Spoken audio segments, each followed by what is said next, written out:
If you found this video, take a breath. Seriously, stop for just a second and feel, because maybe this isn't just a story. Maybe it's a message you were meant to hear right now. Have you ever felt a presence when no one was there? A sudden chill in the room, a flicker in the corner of your vision that vanished when you turned your head. A dream so vivid it felt more like a memory? Some people call these paranormal encounters. Others call them nonsense. But what if there's something more?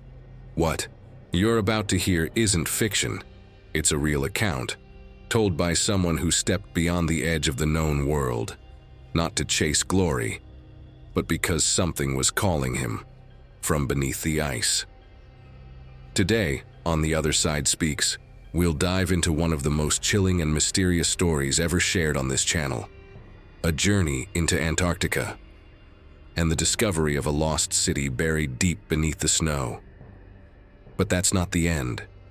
That's the beginning. Because in those ancient ruins, there was something strange, something not built by human hands, a presence, a force, a memory older than Earth itself. And the terrifying truth? It might still be alive.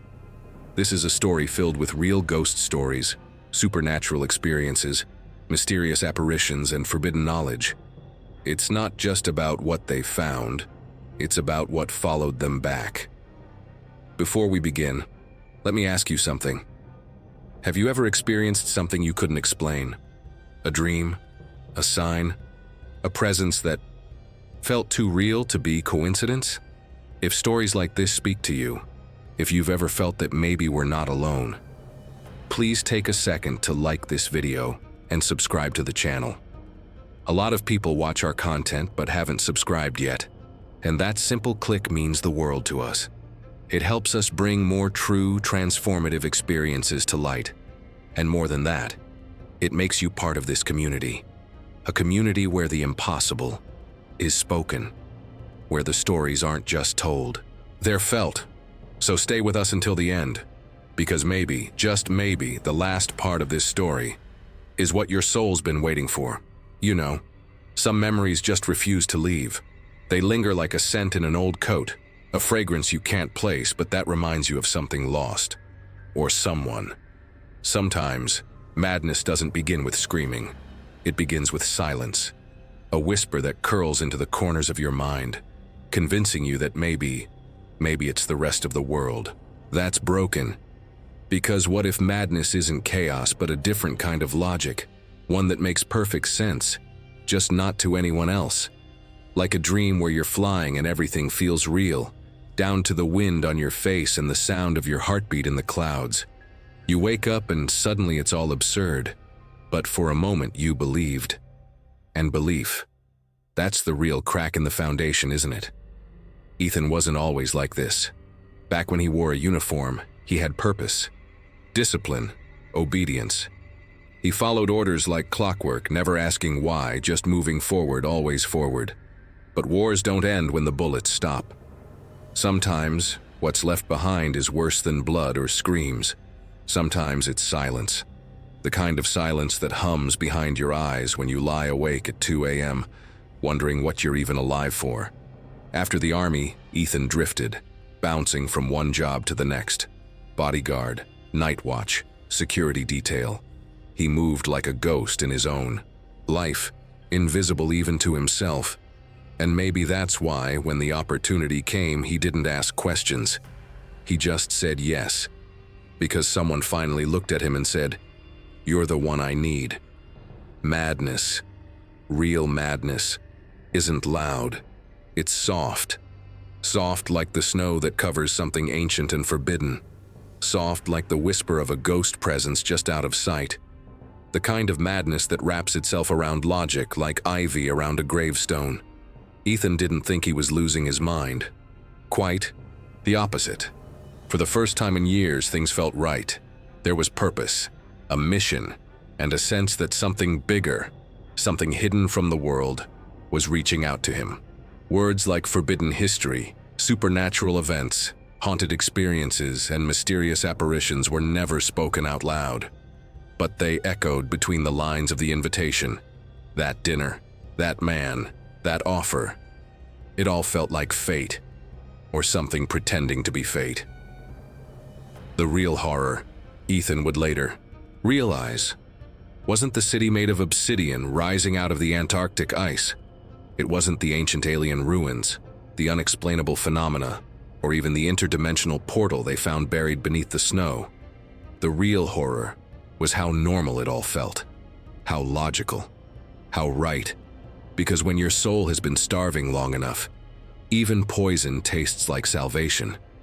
And when madness dresses itself in purpose, who are we to say no? Ethan didn't fall into insanity. He walked in, step by step, eyes wide open. And the city, that dark, impossible city, welcomed him like an old friend. But if what you feel defines what's real, then who decides what truth is? Ethan wasn't one of those soldiers you see in documentaries.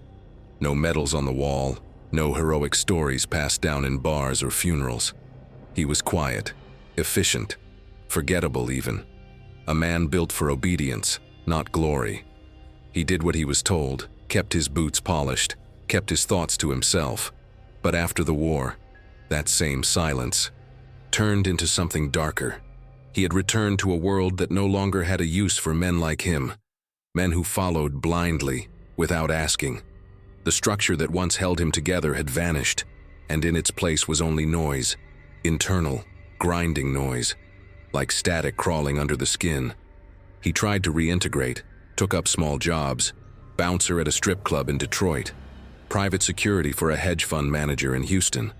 One time he even worked the night shift guarding a meatpacking facility, alone in a place that smelled like metal and death. And it was there, during those long shifts, that he started to notice things. Small things, flickers in the dark, cold drafts where there were no vents. One night he swore he saw a shadow move across the surveillance monitors, a spirit sighting, something that shouldn't have been there. But when he rewound the footage, there was nothing, just meat and silence. You don't come back from war clean, not spiritually, not psychologically. Ethan knew that. He wasn't haunted by enemies, he was haunted by routine. The absence of it, the predictability of unpredictability, gone. There's a kind of madness that forms in that vacuum, a chilling encounter between memory and meaninglessness. And so when the offer came, cloaked in mystery, tinged with urgency, he didn't hesitate. Not because he trusted the man who brought it, but because he needed to feel needed. One mission, high risk, high reward, one chance to matter. Again. One last expedition before he truly became invisible to the world. But there was more to it than just money. Ethan could feel it, even then. The man, Dr. Frederick Fincher, though he called himself just Dr. Fitz, spoke with that eerie conviction scientists sometimes have when they're standing too close to something they don't understand. Like they're already half in love with the madness they're chasing. He didn't explain much, just said it involved a hidden ruin in Antarctica, an ancient civilization, and a discovery that would change everything. Ethan said yes, he packed nothing, asked no questions, and maybe, deep down, he already knew that he wasn't coming back whole. If at all, because sometimes we don't walk into the unknown to find answers. Sometimes we go because the silence behind us is louder than any scream ahead. The invitation came in the form of a black envelope, left without a return address. No name on the front, just for Ethan, written in small, deliberate handwriting. Inside was a reservation card for a high-end restaurant he couldn't afford on his best day. The kind of place where even the walls seemed to whisper in polished tones. At first, he assumed it was a mistake.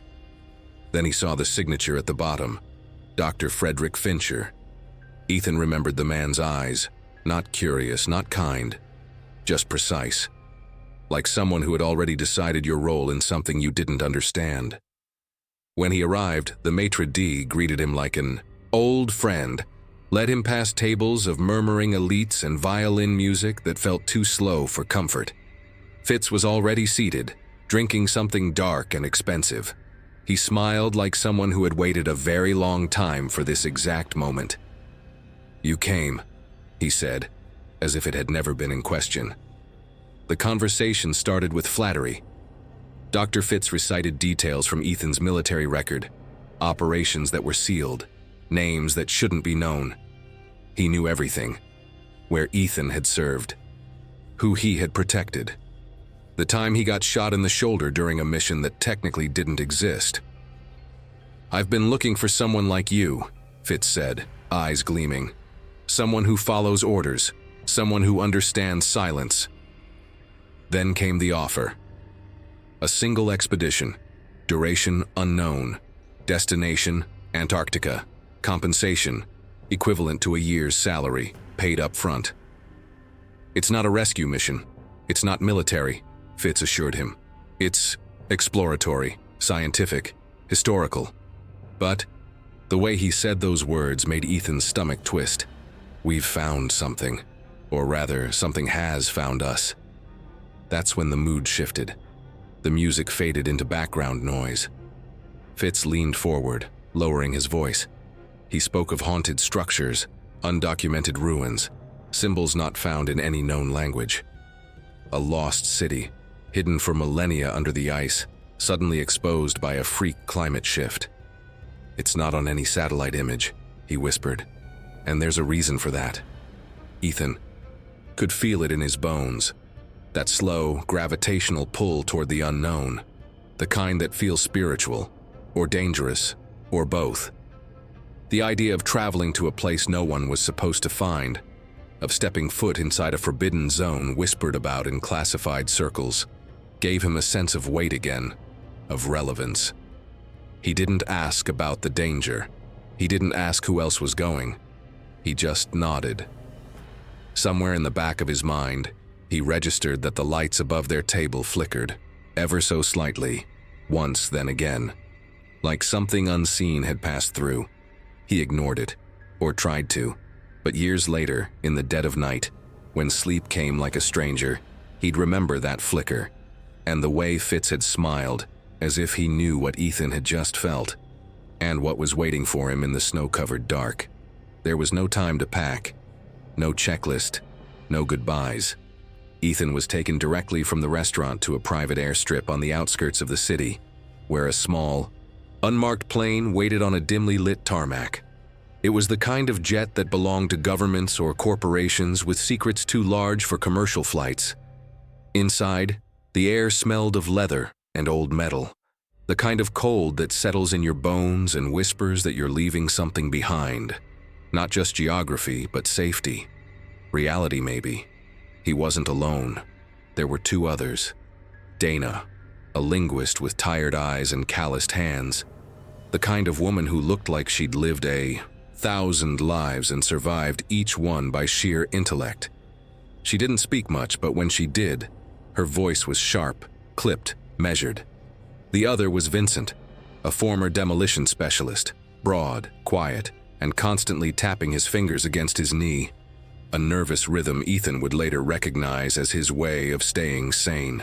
Together, they made an odd trio, the kind of team assembled not by compatibility, but by necessity, or design. The flight was long. Hours bled into silence. Ethan stared out the window, watching the ocean fade into endless white. Occasionally, he caught fragments of conversation between Dana and Fitz, words like glyphs, non-human architecture, and energy signatures. Nothing complete, nothing he could make sense of. There was a moment, brief but sharp, when the plane hit turbulence and the cabin lights flickered. For a second, he swore he saw something move across the aisle, a shadow with no source. When he blinked, it was gone. Dana noticed his eye, tension. She didn't say anything, but she didn't have to.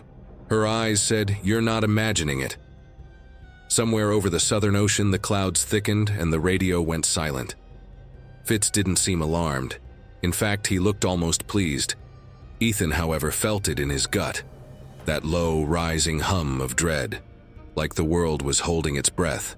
He remembered something his grandmother used to say when the weather changed suddenly. When the air forgets its sound, something is about to be, born. The The flight stretched into something dreamlike, as if time bent around them. And when the first sight of the ice shelf came into view, Ethan felt it again. That whisper in the back of his skull. A wordless warning. Not fear, exactly. Something older. Something like recognition. The wind was different there. It didn't howl. It pulsed. As if the air itself was exhaling something ancient. The group had landed hours earlier on a makeshift ice runway, followed by a snow crawler that groaned and sputtered like it was being dragged toward something it didn't want to find. The landscape was a vast, endless white, a flat nothingness that seemed designed to erase people. But after a long, silent trek into the interior, the terrain began to change. The snow grew thinner, as if something beneath the ground radiated warmth. Then Dana stopped walking. "There," she whispered and pointed, and then they saw it. The city wasn't ruins, it wasn't debris, it was waiting. Black structures rose, out of the ice in impossible formations, towers that twisted against gravity, shapes that made Ethan's eyes hurt if he stared too long. Everything was made of obsidian, or something like it, stone that shimmered slightly even in the absence of light. There were floating pyramids suspended by no visible means, bridges that connected to nothing, columns that looped back into themselves. The entire city hummed, not audibly, but with some deeper vibration, like it existed half in this world and half in something darker, something older. It was alien architecture, but not the kind born of technology. It felt spiritual, ritualistic, like a place of worship or sacrifice. Ethan's breath caught in his throat. His boots crunched against black ice, but he could barely hear it. The air felt thick, like walking into water, or memory. There was a scent, too. Faint, metallic, almost sweet, like burnt incense or dried blood. Dana stood mesmerized, her eyes darting over the carvings etched into the walls. Vince, on the other hand, grew visibly restless. "This place ain't right," he muttered, fingers twitching near his gear. Ethan said nothing. He couldn't. There was a strange heaviness pressing down on his chest. Not fear exactly. Something more spiritual, like reverence, or the overwhelming certainty that something was watching them. A ghost encounter without a ghost. A presence. A knowing. Dr. Fitz was radiant. He moved through the ruins like a man returning to a childhood home. He'd only seen in dreams. They weren't human, he whispered, touching a smooth pillar that vibrated under his fingers. Nothing built by humans survives like this. Nothing whispers like this. Ethan didn't want to hear that. He didn't want to think about civilizations that predated ours, or mysterious apparitions that never quite vanished. But the city didn't care what he wanted. It reached into his thoughts anyway, filling him with fragmented images. An eclipse that never ends, voices, speaking backward, a single eye opening in the sky. He blinked and it was gone, but something deep inside him shifted. He would never feel alone again. Not truly. Something had seen him, and it remembered. They didn't speak much once they crossed the threshold, not because there was nothing to say, but because the city seemed to swallow every word. Even whispers felt intrusive. The silence wasn't emptiness. It was dense. It pressed against their thoughts, forced them inward. Their breath, fogged in the air, yet the stone beneath their gloves radiated heat. Not mechanical, not electrical, but something else. Something organic. Ethan touched one of the dark walls and recoiled. It was warm. Alive, warm. Like skin left in sunlight. But there was no sun here, only shadow. They moved slowly through the outer corridors, each turn revealing more of the alien architecture. Seamless curves, spiraling ceilings, doorways shaped like inverted eyes. It all felt deliberately wrong. Geometry that hurt to look at. Vince muttered under his breath constantly now, scanning every corner with his hand resting on his holster. Dana and Fitz, however, were entranced, especially Fitz. He'd stopped taking notes and started muttering equations to himself, half laughing in disbelief. This shouldn't exist, he kept saying. And yet it does. A city buried for millennia. Untouched, unclaimed, perfect. A forbidden miracle. Dana, meanwhile, was absorbed in the markings on the walls, rows of unknown symbols that danced between pictographs and something far more complex. These aren't just a language, she whispered. They're instructions, or maybe prayers. She touched one glyph and her pupils dilated as if she'd just seen something Ethan couldn't. She didn't speak again for a while, and though she never said it out loud, Ethan noticed the way she kept glancing behind her shoulder, as if they were being followed. But no one else was there. Just the hum of the place, and the feeling that they were intruding. At one point, they entered a vast chamber, circular, open to the pale sky, with a floor made of polished obsidian that reflected them like a pool of black water. In the center stood a tall, root-like structure that pulsed faintly with a deep amber glow. No cables, no technology, no seams. Fitz called it a power source.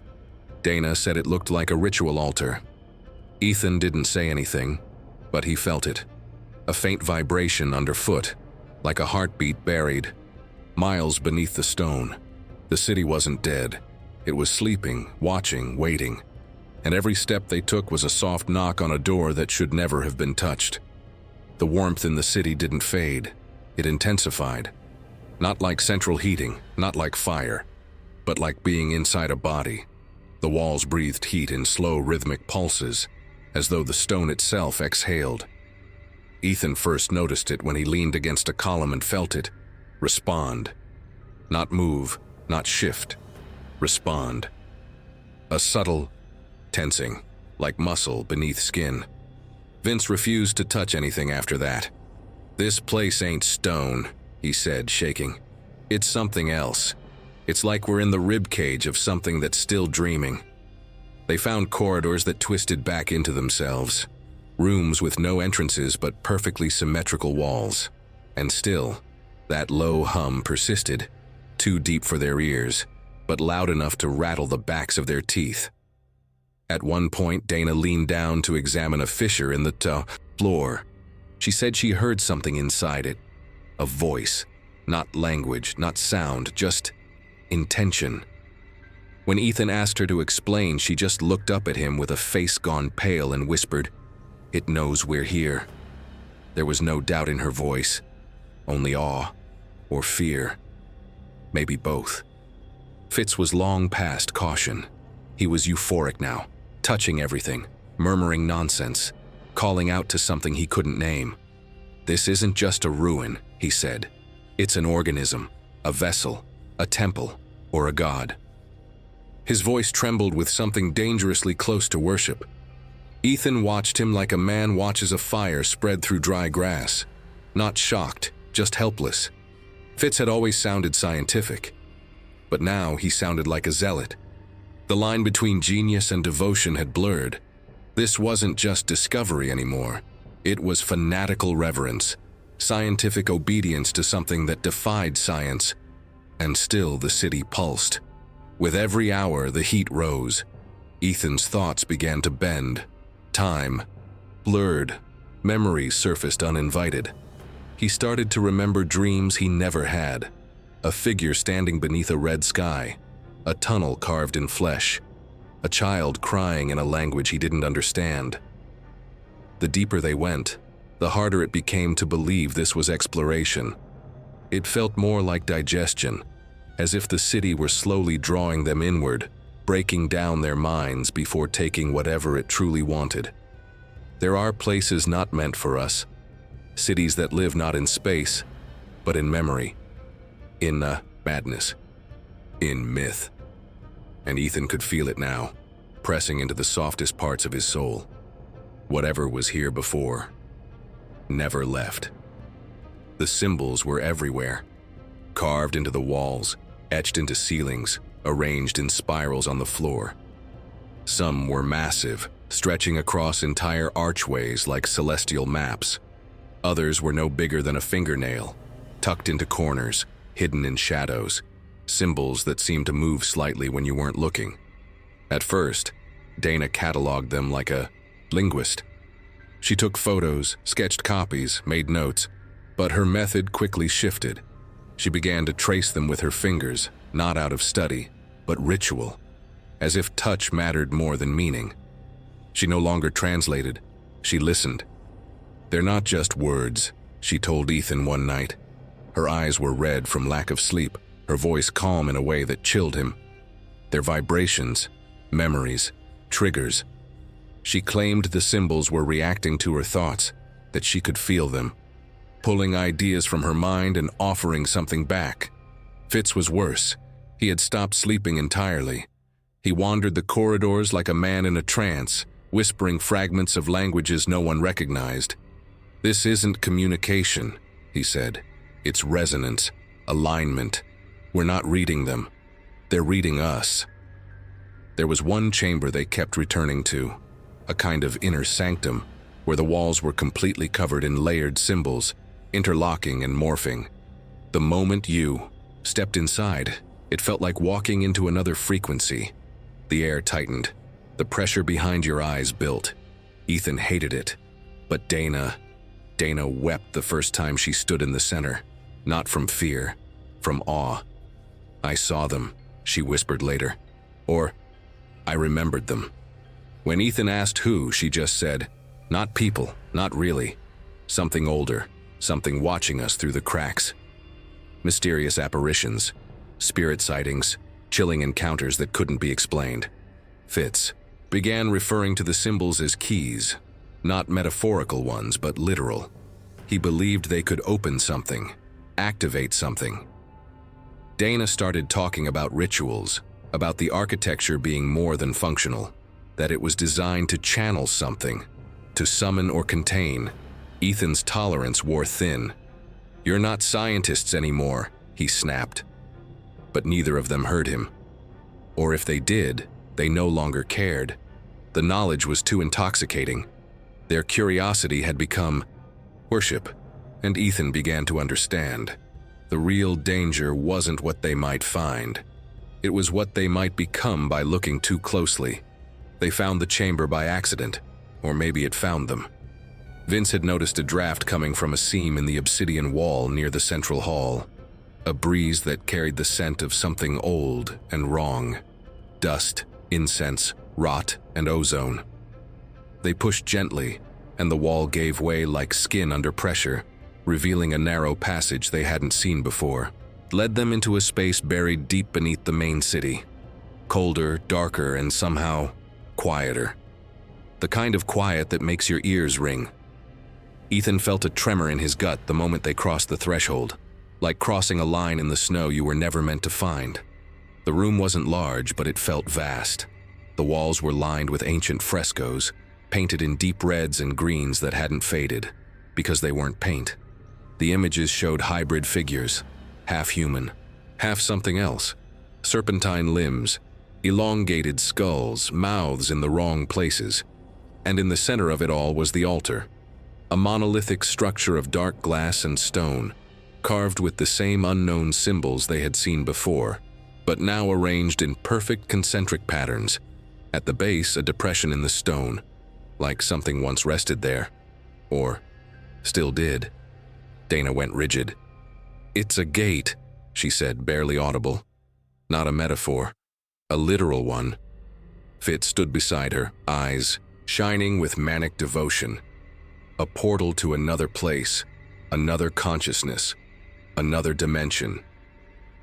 He said the room wasn't just ancient, it was functional, still charged, still active. He insisted the portal had been used by those who came before, a forgotten civilization, maybe not human at all, who contacted something beyond this world. Ethan didn't want to believe him, but the temperature was rising again. And the walls? They were humming, responding. Something was coming alive. In the final moment, as Fitz began to recite the glyphs aloud in a trembling voice, Ethan stepped back. The air bent, light twisted, the shadows pulled inward, and then a sound, a low, vibrating moan, like the universe clearing its throat. Dana clutched her head and screamed, not in pain but in recognition. Vince yelled at Fitz to stop, but Fitz had already given himself over to the moment. "It's opening," he whispered, and in the space above the altar, something blinked into being. Not fully visible, not physical, but felt, in the marrow, in the blood. A distortion, a void with intent, a ghost presence that was never human, a supernatural force that had simply been waiting.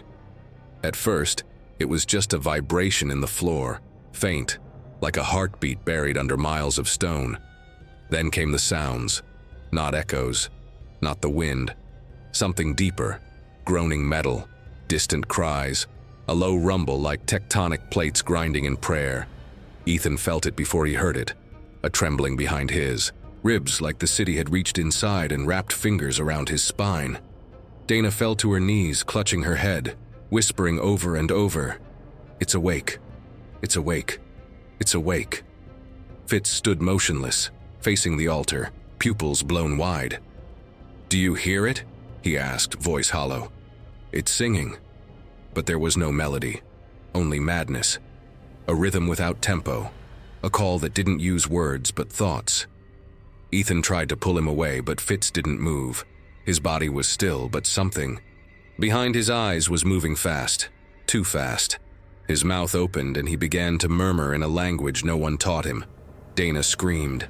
Vince backed away toward the exit, muttering that this was wrong, this was all wrong. But the door they came through was no longer there. The chamber had shifted. The walls no longer obeyed the laws of physics. The ceiling stretched upward into blackness that should have ended, but didn't. The light from their lamps flickered, distorted, bent into impossible angles. Shapes moved in the periphery, not shadows but forms, just beneath the fabric of visibility. At one point, Ethan turned and saw a silhouette behind Vince. Tall, jointed wrong, with arms that bent like roots. But when he blinked, it was gone. Only the breath of something remained, and then came the smell. Copper, ozone, decay, and something that felt holy. Fitz began to walk toward the altar, arms out, voice rising. "We were meant to find this. This is the inheritance, the beginning and the end." Vince shouted at him to stop, reaching for the detonator on his belt. Ethan froze. This was it. The moment where reality splintered, where logic collapsed into something that still made sense, but only to the city, only to the thing behind the veil. The portal was pulsing now, alive with energy that wasn't light but intent. Something was coming. Or maybe it had already arrived.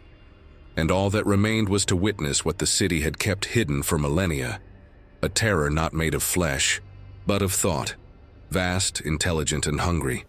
It began with light, not the bright kind, not holy.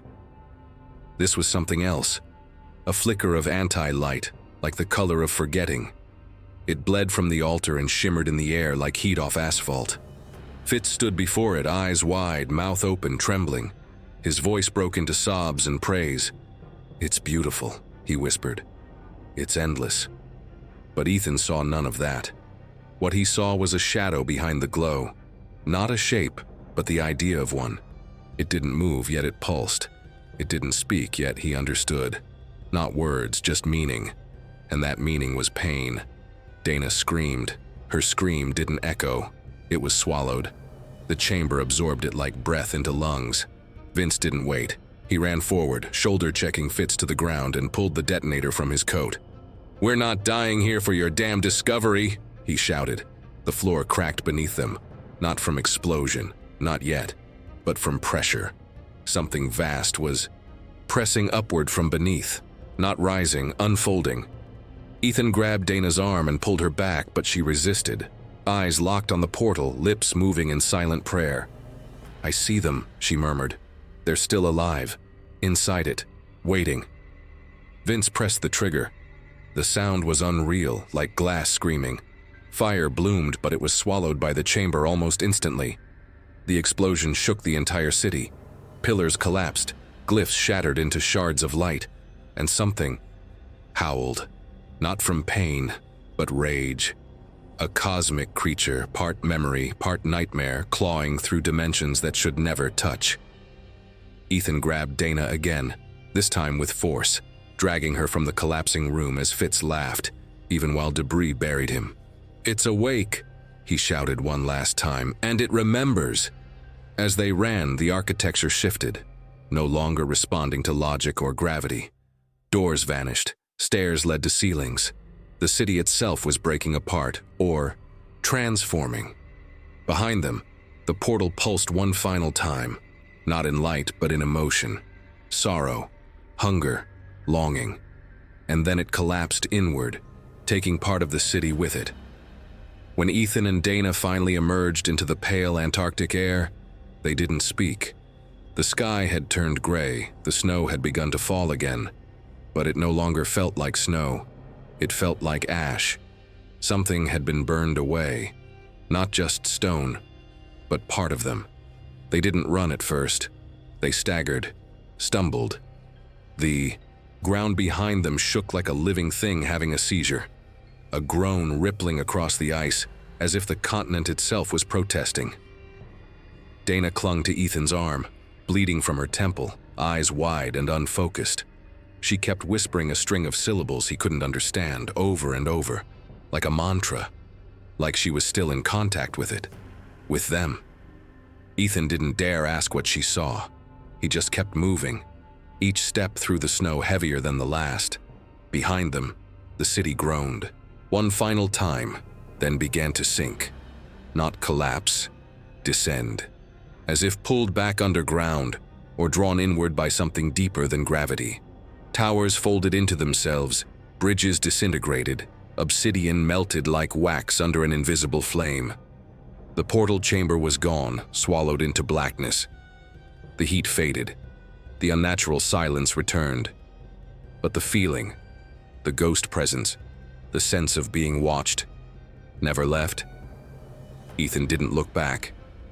Neither did Dana. Some things aren't meant to be remembered clearly, and some sights stay in the inside of your eyes long after they've vanished. By the time they reached the surface outpost, the communications tower was a skeleton of twisted steel. Their transport, gone, destroyed, taken, they didn't know. A single emergency sled remained, partially buried in drift. It shouldn't have started, but it did. Ethan suspected the city let them go, or perhaps it didn't care anymore. Maybe they were irrelevant. Dana sat silently during the ride back to the coastline, staring into the white blur of the storm, fingers wrapped tightly around a small stone tablet she'd taken from the wall. Something etched with those same unknowable glyphs. Something she refused to explain. When they were finally airlifted out days later by a search team from McMurdo Station, they didn't speak about what they'd found. Not to the pilots, not to the doctors, not even to each other. The official report said the research station collapsed due to a structural failure. Fitz and Vince were declared dead. The ruins were never located. Satellites couldn't find the city, as if it had never existed, as if it had retreated into memory, or further. And yet, even back in the real world, Ethan couldn't escape the feeling. He still heard the hum sometimes, still saw flashes of black stone in his dreams. And Dana? She never stopped whispering those words. Ethan never told the full story. Not to the agency, not to the press, not to the men in suits who came, asking polite, precise questions. He gave them what they wanted: structural details, false coordinates, a timeline that blurred just enough to seem truthful. He left out the parts that mattered, the parts that would have sounded like madness, or worse, truth. But he knew the difference now. Madness isn't the loss of reason. It's what happens when reason bends to fit something that was never meant to be understood. Back in the city, back among the normal noise of normal life, Ethan tried to forget. He walked through crowded streets, ordered coffee from strangers who never looked him in the eye, and tried to convince himself that the cold in his bones was just a memory. But at night, he still heard it, that hum beneath everything. Sometimes he'd wake from dreams with blood on his pillow and words in his mouth that didn't belong to any language. Sometimes lights in his apartment would flicker in sequence. 3 short, 2 long, then silence. Morse code from nowhere. From something that never really let go. Dana disappeared 6 weeks after their return. Left no note, no message. Just vanished. Ethan knew where she'd gone, or rather, what had called her. Sometimes he thought about following her, about returning to the ice, to that place that doesn't appear on any map. But he couldn't. Not because he feared what was there, but because he feared what it had left inside him. The glyphs, the visions, the voice that still spoke when he was alone. He began to doubt. His own memories. Not whether they were real, but whether they were his. You ask me if I believe in what he saw, if it really happened, if there was a lost city, a portal, an alien architecture, a presence older than anything we could name. And I'll tell you this, Ethan doesn't sleep anymore, he doesn't dream, he just waits. Waits for the moment he'll see the hum again. That strange glow, that impossible geometry. The hum isn't fading, it's growing louder. And sometimes, when I close my eyes, I hear it too. And I wonder, what if that city never let any of them leave? What if we're already inside it? What if some places weren't meant to be found? What if some truths weren't meant to be understood, only survived? Ethan's story isn't just about a city buried in ice. It's about what happens when we step beyond what the mind can handle, when we touch something ancient and it touches us back. And now I ask you, what do you believe waits for us in the dark? Watching, waiting, remembering. Would you have entered that city? Would you have left it behind? Let me know in the comments. Have you ever felt like something you couldn't see? Was there with you? A presence? A dream? A warning? Don't forget to like this video if it stirred something inside you, and subscribe to the channel. It's the best way to make sure you don't miss the next story, because the next one might be exactly what you need to hear. And before you go, there's another true haunting story waiting for you right here on screen. Click it. Let the next chapter begin. Take care of your soul. See you on the other side.